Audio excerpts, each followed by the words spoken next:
இயேசுவில் அன்புக்குரியவர்களே, daily life check. Sign தேடுவோமா, சேஞ்சை ஏற்குவோமா? இன்னைக்கு இந்த ஒரு கன்ஃபியூஷனில் தான் உலகமே ஏங்கிட்டு இருக்குன்னு கூட சொல்லலாம். ஏனென்றால் வெளி அதிசயத்தை தேடுகிற மனிதர்களாக இருக்கிறோமா அல்லது உள் மாற்றம் வேண்டுமா என்பதை சிந்திக்கவே வார்த்தை என்று அழைக்கிறது. வார்த்தையோடு கடந்து வாழ்வில் அதிசயம் வேண்டுமா, மாற்றம் வேண்டுமா, சைன் தேடுவோமா அல்லது சேஞ்சை ஏற்றுக்கொள்வோமா என்ற உண்மையை சிந்திக்க வார்த்தையோடு கடந்து சிந்திக்கலாம். வாங்க. Praise the Lord. இயேசுவுக்கே புகழ், இயேசுவுக்கே நன்றி. இறைவனின் அருட்கரமும் அருள் ஆசீரும் உங்களோடும் உங்கள் குடும்பத்தோடும் நிறைவாக தங்கிட உங்களை நான் வாழ்த்துகிறேன். அன்பில் இனியவர்களே, இன்றைய முதல் வாசகத்தில் ஸ்தேவான் சொல்லுவது மிகவும் நேரடியான சவால். நீங்கள் கேட்க மறுக்கும் மக்கள். அவர் சொல்வதாவது, பிரச்சனை வெளியில் இல்லை, உள்ளத்தில் இருந்து தான் ஆரம்பித்தது என்பதை தெளிவுபடுத்துகிறார். நற்செய்தியிலே இயேசுவிடம் செல்கிறார்கள், ஒரு அடையாளம் காண்பியுங்கள்.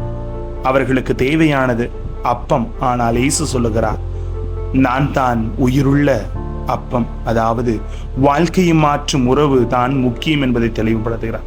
இன்னைக்கு ப்ராக்டிக்கல் லைஃப்ல கொஞ்சம் சிந்திச்சு பார்த்தோம் அப்படின்னா, எக்ஸாம் நேரத்துல எல்லாம் பாருங்களேன், காட் ஹெல்ப் மீ, பாஸ் பண்ண உதவி செய்யுங்க அப்படின்னு சொல்றோம். ஆனா சரியா படிக்கிறோமா? Family problem, god solve this அப்படின்னு சொல்றோம். ஆனா நம்முடைய ஆட்டிடியூட் மாறுதா?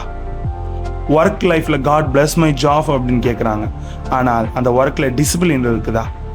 நாம் பெரும்பாலும் ரிசல்ட்டை கேட்கிறோம், ஆனால் ரெஸ்பான்சிபிலிட்டியை ஏற்க மறுக்கிறோமே. ஏன்? சிந்திச்சு பாருங்களேன். திருவள்ளுவரின் குரல் ஒன்று சொல்லுகிறது, எண்ணி துணுக கருமம் துணிந்த பின் எண்ணுவது எழுக்கு. அதாவது செய்யும் முன் சிந்தி, ஆனால் செய்த பின் மாற்றம் செய்யாமல் இருப்பது தவறு. அதாவது ஒரு வேலையை செய்யறதுக்கு மேலே சிந்தின்னு சொல்றாங்க, ஆனால் செஞ்சுட்டோம் அப்படின்னா அதில் மாற்றத்தை ஏற்படுத்தணும் அப்படின்றத தெளிவுபடுத்துகிறார். இதே போல வாழ்க்கையில் கடவுள் வழி காட்டுகிறார், ஆனால் அதை நடைமுறைப்படுத்துவது நம்முடைய பொறுப்பு. பிரேயர் மட்டும் போதாது, ஆக்ஷன் தேவை.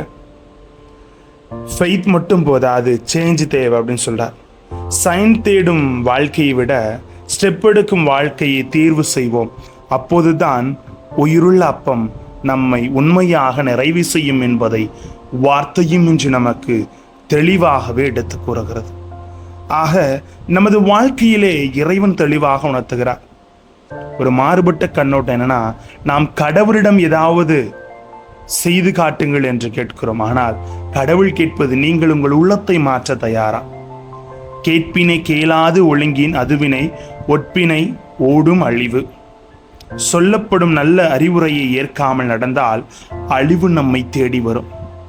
ஸ்தேவானின் வார்த்தையோடு ஒத்து போகிறது அல்லவா? கேட்காத மனம் கடவுளை மறுக்கும் மனமாக மாறுகிறது. ஆக நம்முடைய வாழ்க்கையில இன்னைக்கு யூடியூப், சோசியல் மீடியா, மோட்டிவேஷன் எல்லாம் கேட்கிறோம், ஆனால் வாழ்க்கையில் மாற்றம் இல்லையே. ஏன்? கேட்கிறோம் ஆனால் ஏற்கவில்லை. அதிசயம் வாழ்க்கையை மாற்றாது, ஏற்றுக்கொள்ளும் மனம்தான் மாற்றும் என்பதை தெளிவுபடுத்திக் கொள்ளுங்கள். வெளிச்சம், அதாவது வெளி அதிசயத்தை தேடும் மனதிலிருந்து உள்மாற்றம் ஏற்கும் நம்பிக்கையாக நீங்கள் மாற வேண்டும் என்பதைத்தான் ஆண்டவர் உணர்த்துகிறார். அப்ப டெய்லி லைஃப் செக் பண்ணுங்க. சைனை தேடுகிறீங்களா இல்ல சேஞ்சை ஏற்றுக்கிறீங்களா என்பது உங்கள் கையில் தான் இருக்கிறது என்பதை ஆண்டவர் தெளிவுரையாக நமக்கு தருகிறார். இன்னைக்கு உலகமே எங்கேயோ ஓடிட்டு இருக்குங்க. ஆனா நமது மாற்றம் நம்பிக்கையிலும் கடவுள் உயிருள்ள அப்பமாக இருக்கிறார் என்பதை நாம் அனைவருமே அறிந்து கொள்ளும். அதிசயம் வாழ்க்கையை சில நேரம் உற்சாகப்படுத்தும், ஆனால் மாற்றும் வாழ்க்கை முழுவதும் மாற்றும் என்பதை உணர்ந்தவர்களாக கடந்து வாழ்வோமா? ஜெபிப்போம். அன்பு இறைவா, உமது அன்பின் அதிசயங்களை உணர்ந்து கொண்டு எங்கள் லைஃப்பை செக் பண்ணி சைனை தேடுகிற மனிதர்களாக இல்லாமல் எங்கள் வாழ்க்கையை மாற்றுகிறவர்களாக மாற எங்களோடு தங்கும் ஆண்டவரே. Praise the Lord.